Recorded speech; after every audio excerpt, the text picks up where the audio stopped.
Hello. Happy Sunday. How is everybody doing this morning? I am appearing in my glasses, and it's a bit of a distraction because there is a little bit of a glare. However, I have a quarantine-induced injury. I was assaulted this morning by a toddler, and I think I have a corneal abrasion, so I'll be wearing my glasses for the foreseeable future.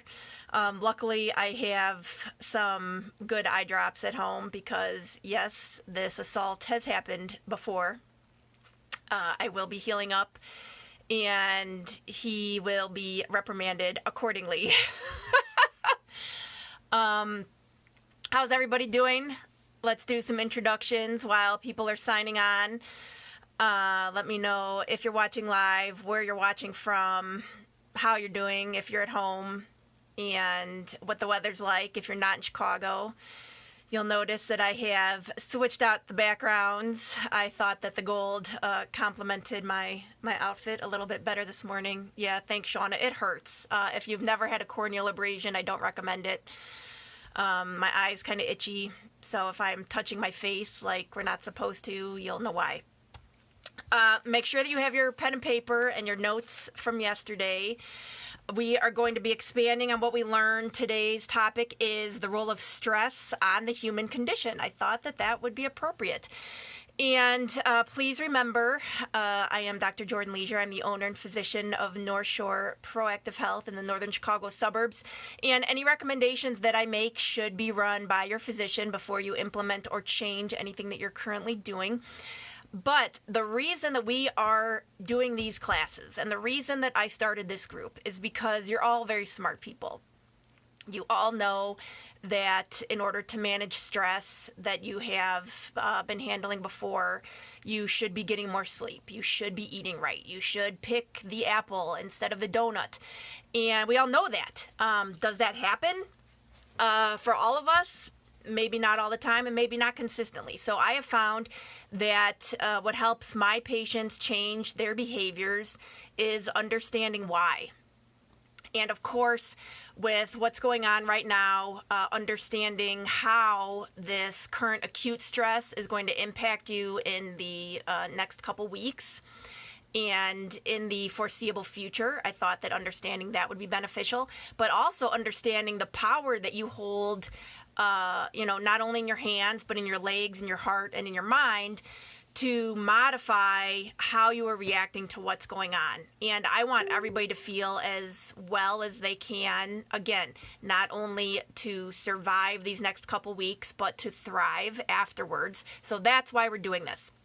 You may find the information a little technical, but again, you've got a couple weeks to study, so no excuses. You've got plenty of free time now. So let's hop right in. I talked yesterday about some supplements that everybody should be taking, and this is not a selfish plug, but I am in the office and I am shipping supplements out. So I have looked online for things for patients, and honest to God, a lot of my suppliers are sold out. So please, if you are thinking about taking vitamins, if you're wavering, order something now. Because even if you wait 48 hours, it may be sold out, and it may be sold out for the next 2 weeks. So if you're thinking about it, please do it now. We talked about probiotics, so the benefits of having good bacteria in a healthy gut during this time. We also talked about eliminating some of those inflammatory foods. Yes, that does include wine, sugar, and processed foods. So if you're eating out, I've seen a lot of our local restaurants are delivering or offering pickup of healthy meals. So stick with that idea. I know that we want comfort food. It's kind of like a drug. It releases serotonin, so we feel great for, half an hour or 40 minutes, and then what do we want after? We want more. So pick those clean meats, eat some more fruits and vegetables, set a schedule. Maybe this time pick something at the grocery store that you've never cooked before. Again, you've got some time to research, pull out those kitchen tools that aren't getting used. Give that a try. Vitamin D. If you are in Chicago like us, the weather is not amazing, so we're not getting our vitamin D. You want to keep doing about 1,000 IUs per 30 pounds of body weight. And again, at this time, me personally, I am doubling that for myself and my family. Vitamin C, this is a fun one. 1,000 milligrams an hour to bowel tolerance. That's when, you're taking enough vitamin C, when your tummy tells you that it's had enough. After to be doing 1,000 milligrams every single day. Again, depending on your individual health status, you may be able to increase that. NAC, I recommended doing 2 pills a day. Zinc, I recommended 30 to 60 milligrams daily. And your homework was setting up a schedule. So please post, raise your hand, give me a thumbs up, or say, yes, I did, if you create a schedule for you and your family. That has been our biggest challenge. I have a toddler. I have no idea. I am not a teacher. I have no idea what he should be doing. So I went online and I found a couple schedules for you guys. Christy, you better. I actually set some aside for you because they're going to be sold out. I am going to post on here a schedule for you. See if it helps. You may be able to modify it up and down on hours. For me, I'm going to make it a little bit earlier because we get up every day at 6:30 and we are showered, dressed, fed, and everything at about 7:45. That's our routine. So take a look at the schedules I'm going to post. If it doesn't work for you, obviously feel free to modify it, but I thought that it would help. There's going to be a schedule for those working from home as well as a schedule for those working or attempting to work from home with children. So check it out. If you have your own, please share. Again, that's what this group is for. It's for you. It's not for me. It's for me to help. So I'm a conduit. Share with each other and keep commenting, keep posting, keep sharing, because again, you do not know who is holding it together by a string and could really use some help these days. So make sure you share this, share it with your friends. You can invite specific people if you think there's somebody specific that could be benefited from this, or you can just share it on your page. But that's my one request in exchange for this time I'm spending with you, is to please share this, because this is going to help somebody keep it together these next couple weeks. So let's jump in. Why something is happening often helps our perspective. So again, that's why we're doing this. I think that you are all very smart people. You know the choices that you should be making. We're going to discuss why you should be making them and what they can do to help. Our stress response, which is what we're talking about today, how things respond and adapt to a wide range of threats in our life and our health, is what's going to determine our health in the long run.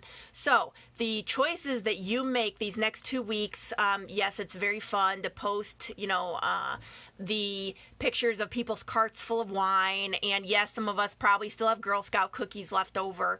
But if those are the choices that you're consistently making in the next 2 weeks, combined with these new additional stressors, combined with probably a decrease in activity, is not going to bode well for your health in the long run. So that's why we are going to start making some really healthy choices in these coming weeks.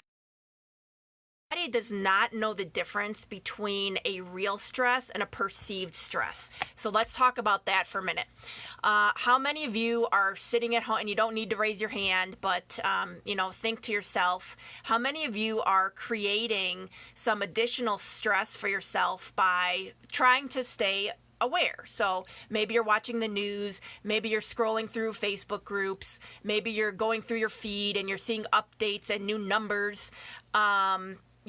I think that we are self-sabotaging by trying to stay educated and trying to stay aware. So if you are doing what you should be doing and you're making healthy choices and you're quarantining your family and you're doing as well as you can, honestly, what difference do the numbers make? They don't make any difference. You can be empathetic, you can be sympathetic to the families that have lost loved ones, to the individuals that are struggling and are sick, but really, I do not personally find any benefit in the fear.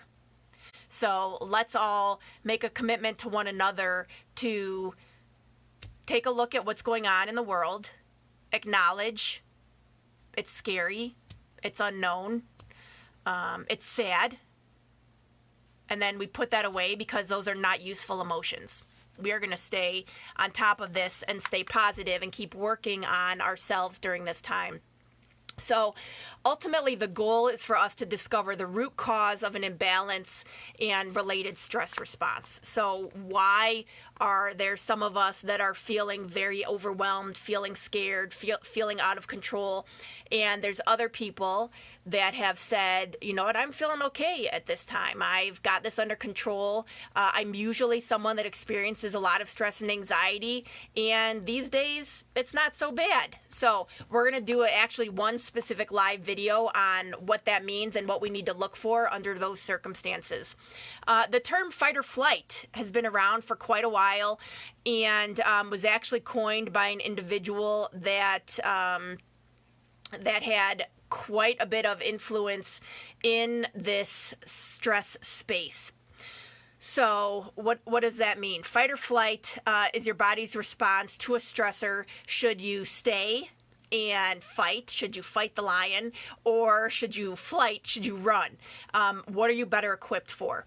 And again, with our body not knowing the difference between an actual stress or a perceived stress, if this stress continues and we're worried about what's going on, we're worried about getting sick, we're worried about paying our bills, we're worried about our business, then, you know, that's sort of like we're getting chased by the lion 24/7. And we don't know if we should stay and fight or if we should continue to run. But there eventually comes a time where we run out of those hormones and we don't know what to do. So there's three basic ways that our body deals with these stressors. So number one, we may have frequent stressful events that reduce our ability to adapt. Those are made worse by the magnitude of the stress and the frequency of the stress.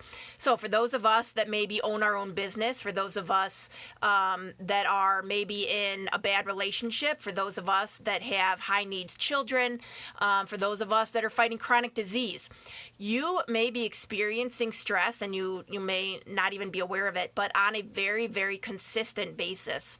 And then depending on the magnitude of that stress, again, whether it is real or perceived, that puts a damper on your body's ability to modify and adapt to those stressors. Number two is a stress response that does not resolve or turn off. Like I just mentioned, we're constantly being chased by the lion. Some of that these days is self-inflicted. With the next few weeks coming up, some of us may feel like that stress, again, is on and is consistent. So what are we going to do about it? We're going to talk about that in a minute. And then number three, an inadequate or a failure to respond to a stress. So what if you are not doing anything about your stress? You're just letting it hang out. What if your stress is physical and you're carrying around a whole bunch of extra weight? What if that stress is what you're putting in your mouth, in your system? Some of us have stressors on our system that we can't control. We're on medications for chronic disease. And again, this is not to say that you should not be taking a prescribed medication, but please understand that all medications have side effects and they are very, very taxing on the system. I've often heard patients say, oh, you know, this pain I'm having or this new inflammation that came up, that can't be due to my prescription because I've been on it for 20 years. Well, I hate to tell you, but your system can only respond for an X number of times, and all of us are very different. We're going to talk about genes in a second, but our responses are going to change, and they're going to change over time. So yes, you may be on a prescription medication that you've had great success with, and all of a sudden you're having some negative side effects, and that's very common. So keep that in mind. Make sure that that's something you're discussing with your physician, you know, maybe not in the next couple weeks, but keep that on the back burner. I wanted to cover the stress response contains both a surveillance function. We talked about this a little bit yesterday. Now that I talked about my face, now my face itches. It's kind of like when you tell a kid not to pick their nose and that's all they want to do. The stress response contains both a surveillance function and an effector function. So what does that mean? Our body is constantly on the lookout for new stressors, and then our body is also responding. So you may be wearing out your body's ability to not only look for that stress that's coming, but also the body's ability to respond. A great way to think about this is the same roads that are used for everyday travel. So again, if you're in Chicagoland, you know, think of 294. those same roads are also used for emergency vehicles. So what happens when it's rush hour and somebody has a heart attack and they're trying to get them to the hospital, and again, this is a very extreme example, but they're trying to get down 294 and it's back to back.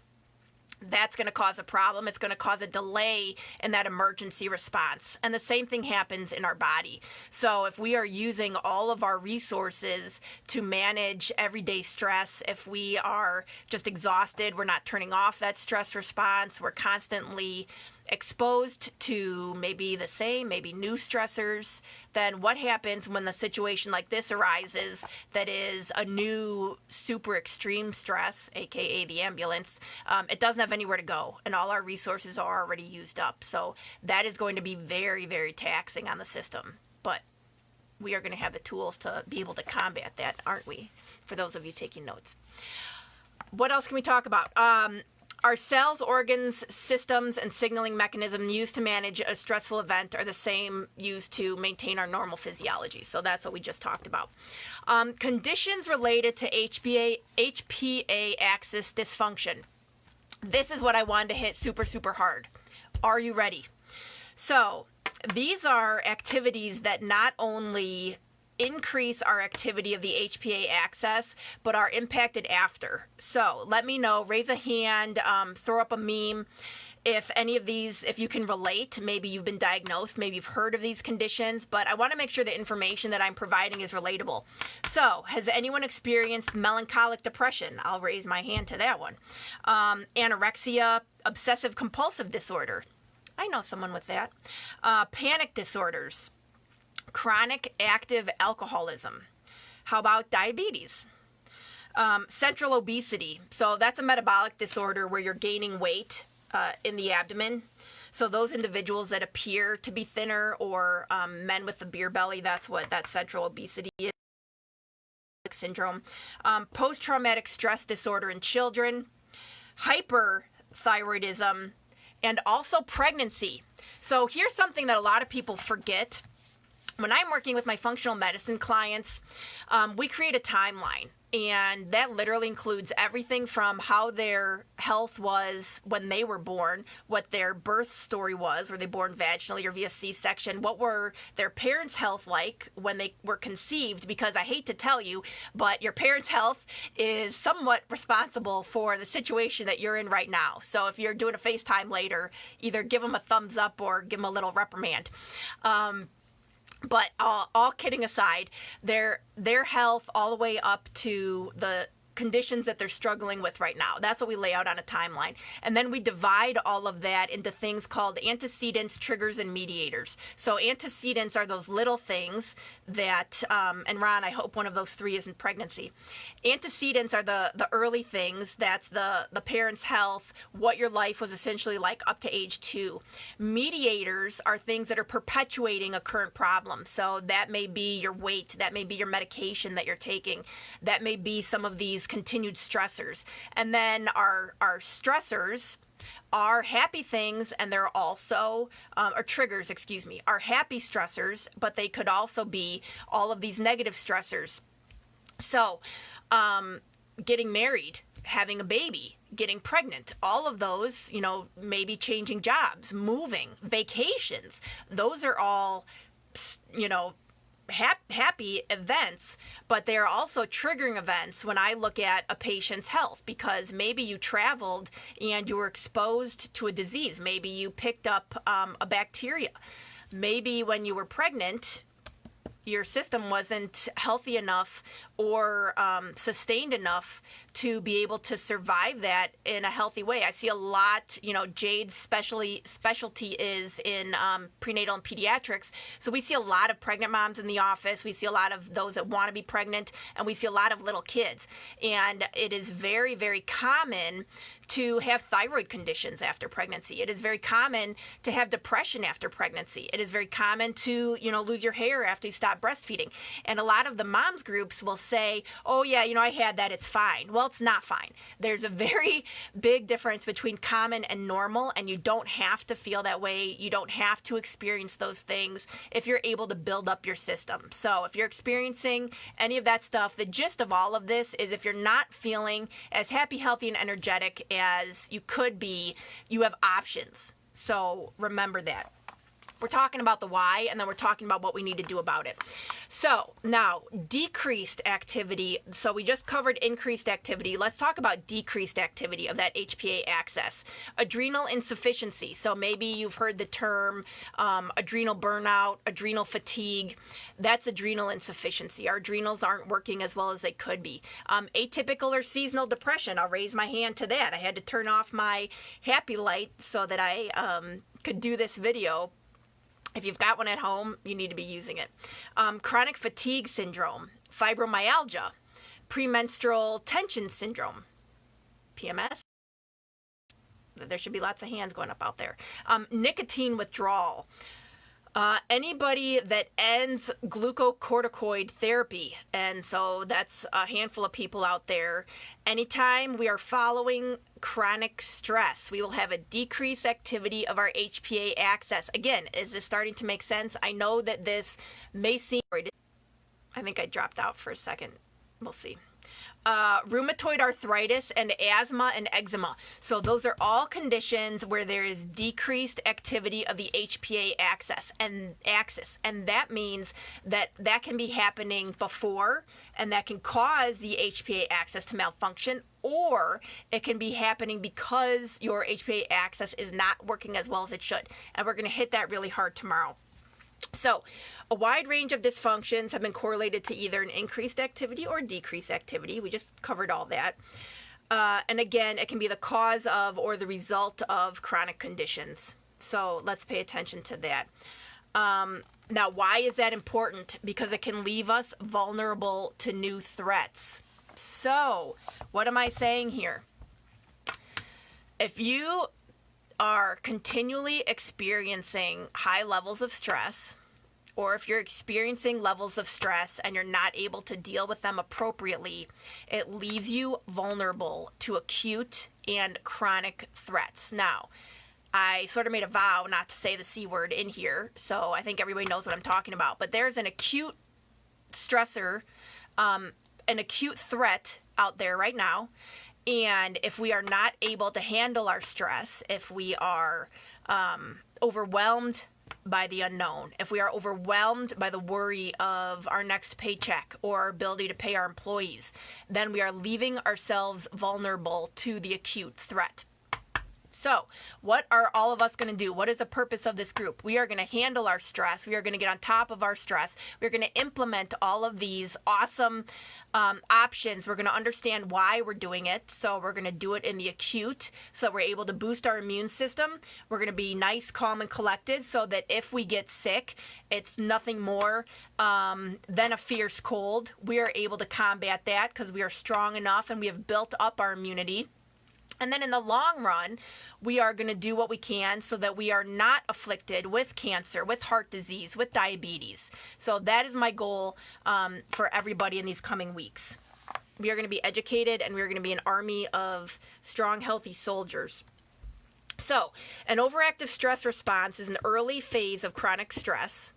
So some of us, this may be new, this chronic stress situation.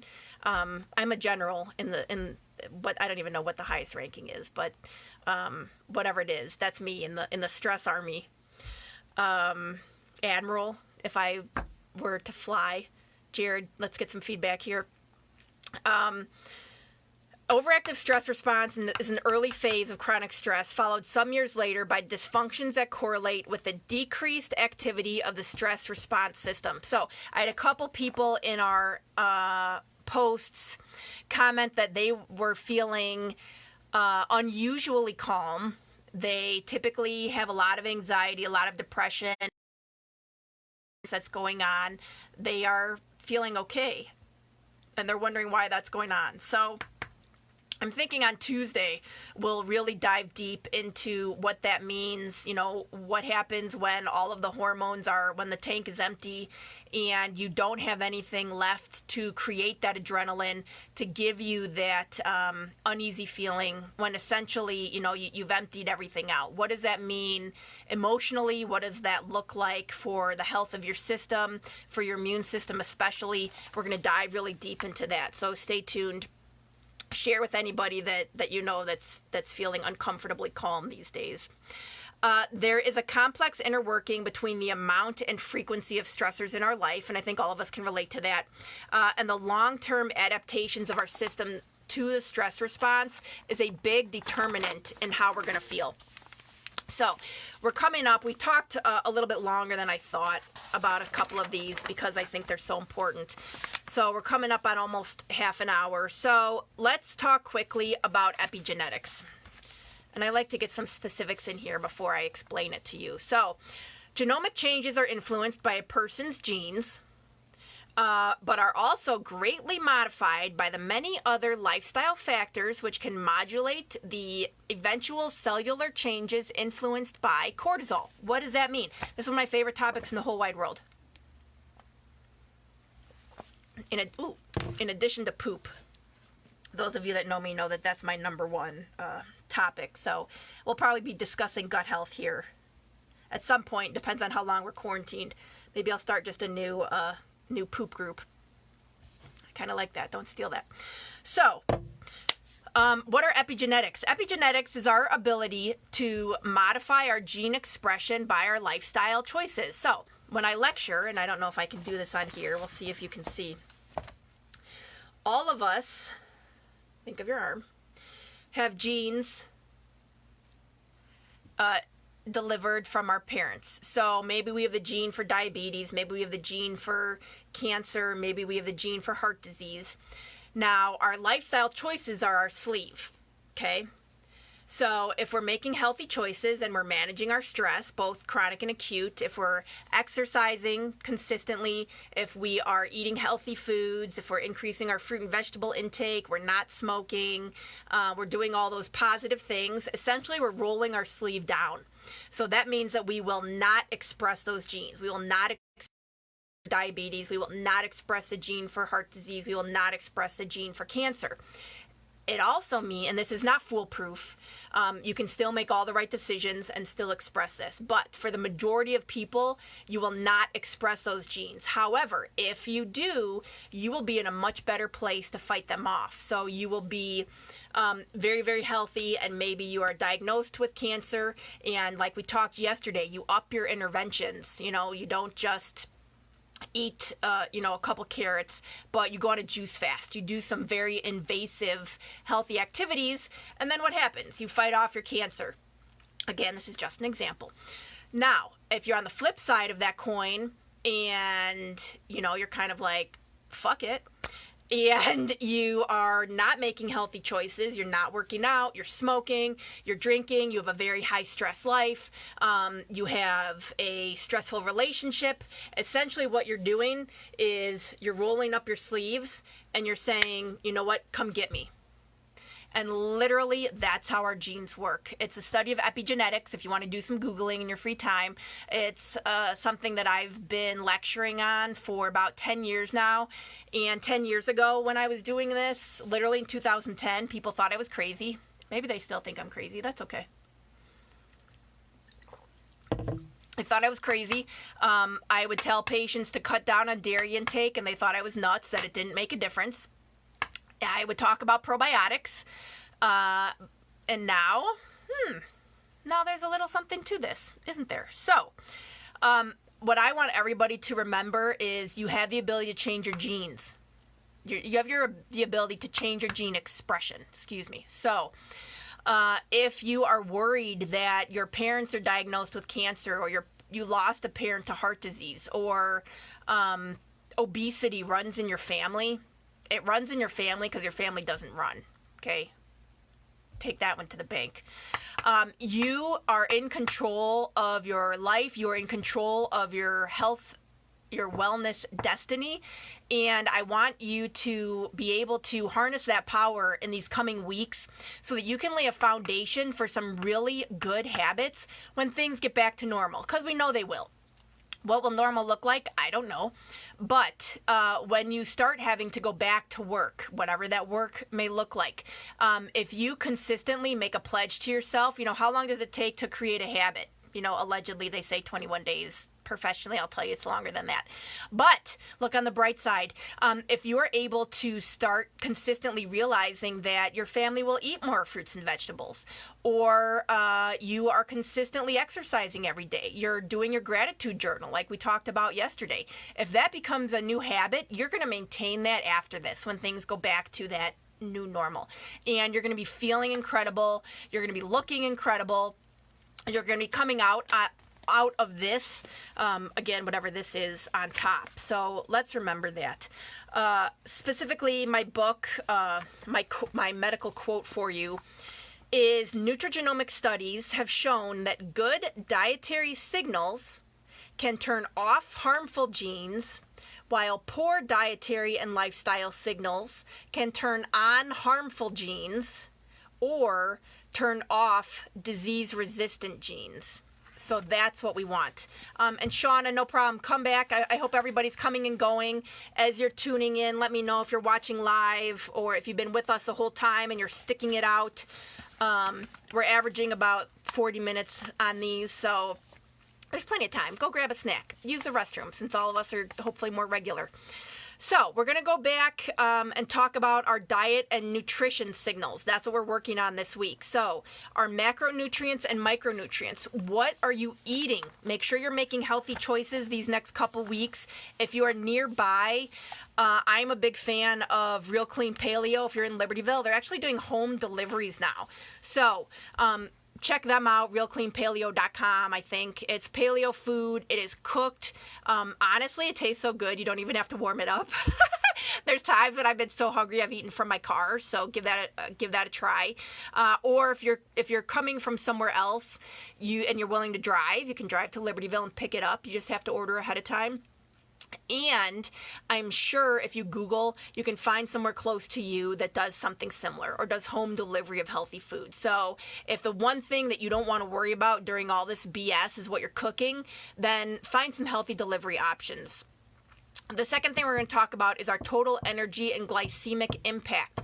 So if you are the individual that is sticking with that bottle of wine or sticking with those Girl Scout cookies, that's going to impact your glycemic impact. You're going to put some stress on those cells. You're going to be releasing more insulin. You're going to feel high. You're going to have that serotonin high for a little bit, and then you're going to crash, and you're going to need more. So let's stick with fun stuff. I've been making fruit leather at home. I hate to admit, my husband bought me a dehydrator, I don't even know, 5 years ago. I hope he's not watching. I think I used it once, and I pulled it out. I've been making fruit leather a couple times a week for Parker. If you remember growing up in the 80s and having fruit roll-ups, these are better. They're amazing. There's literally there's nothing to it. I put 3 apples in the blender. I blend them up. I put them in the dehydrator, and you could probably do this. Yes, throw that gummy bear, Shauna. I'm going to show you. I'm going to do a video on making healthy gummy bears. Maybe I'll make you some and drop. So for the fruit leather, and you could do this in your oven, you don't need a dehydrator, but literally all you do is use some coconut oil, put it either on your sheet for your dehydrator or put it on a cookie sheet so that it's easier to pull off, and then blend up your fruit. I have done it with apples. I've also done another one that is blueberries, raspberries, and banana. Again, blend it all up. I add nothing. I don't add honey. I don't add chemicals.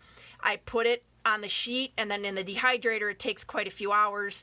In the oven, Google the recipe because I don't know. I don't want to mess this up for anybody, but it's low. It's like 135 degrees for a few hours. So since we're going to be home, it's safe to use your oven. Give that a try and see how you feel. Darcy, I thought drinking wine is supposed to be good for you, particularly red wine. There are studies to and from that.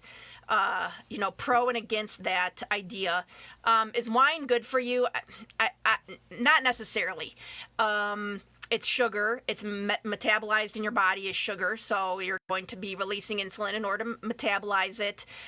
Drinking maybe one glass of red wine a couple times a week can have a little bit of benefit for you.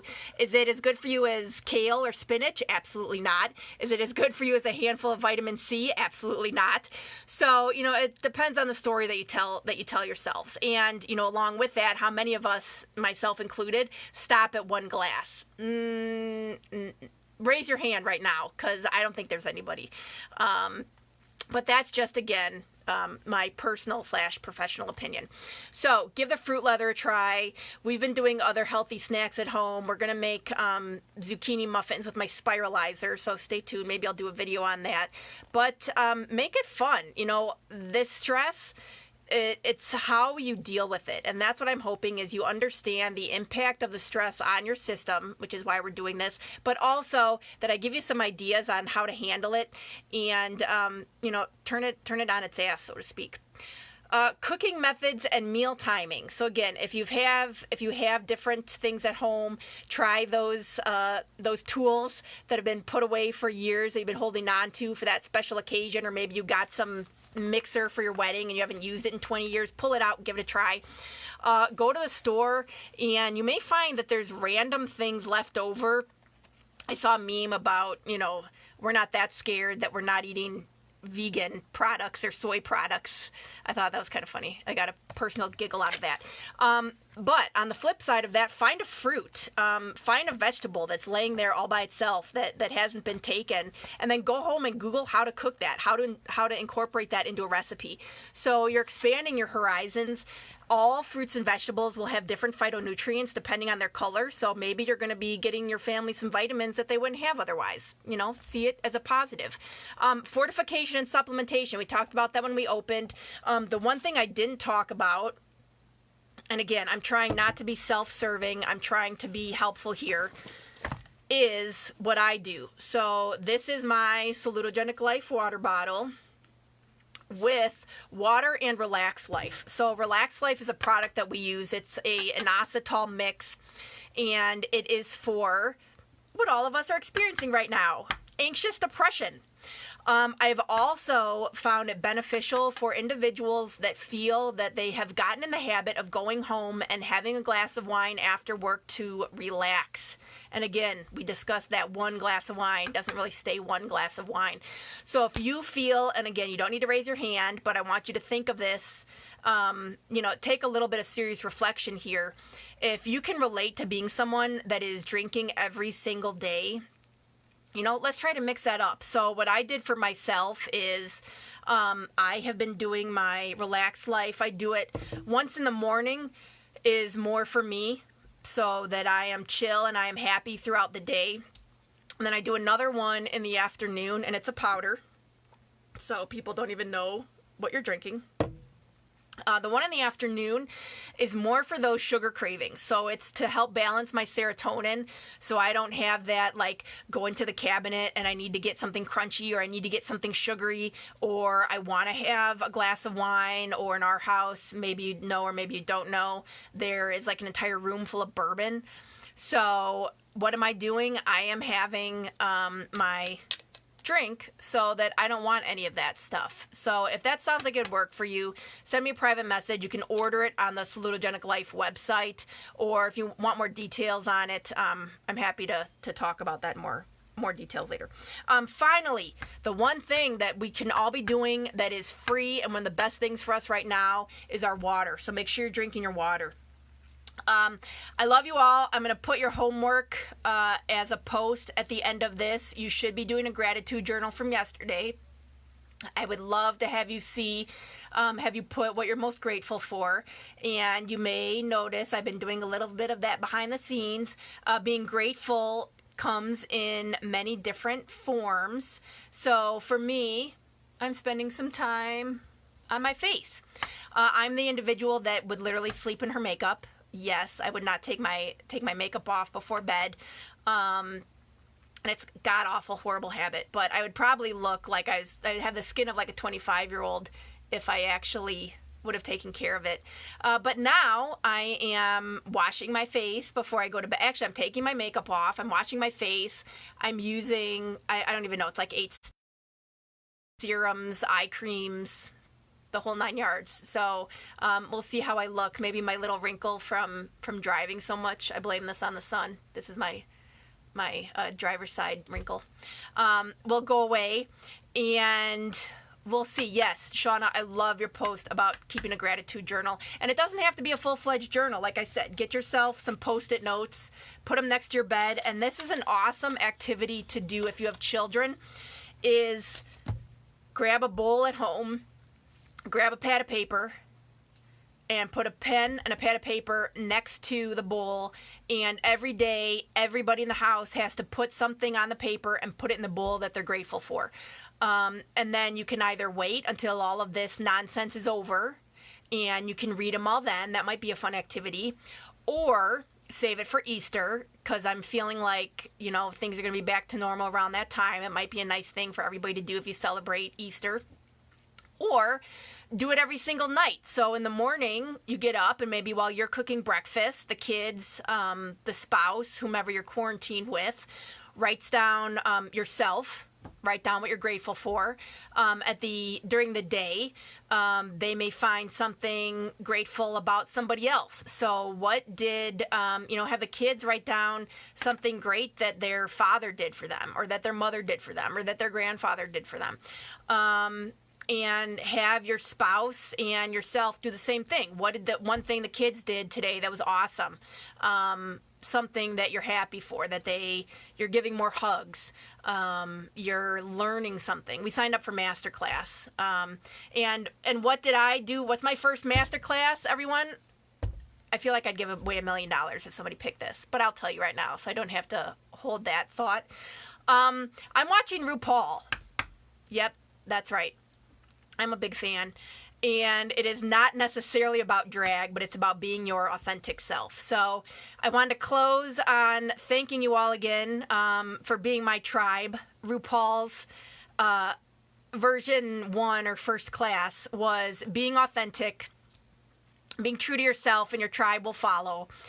And that's my hope. So I hope that you're learning something. I hope that you're enjoying spending some time with me. And if there are people that you feel could benefit from this, again, please share, because there's a lot of unknown. There's a lot of stress. It is a scary time. And I think if we can band together and learn how this is impacting us and grow stronger through that knowledge, and then implement a few easy changes, again, we will not only survive this together, but we'll thrive. So thank you for being my tribe. Love you. Get on your gratitude journal, get on your water, and your homework assignment for today is deep breathing. So we're going to go over a breathing exercise online, and I will see you all tomorrow. Have a wonderful day. Bye-bye.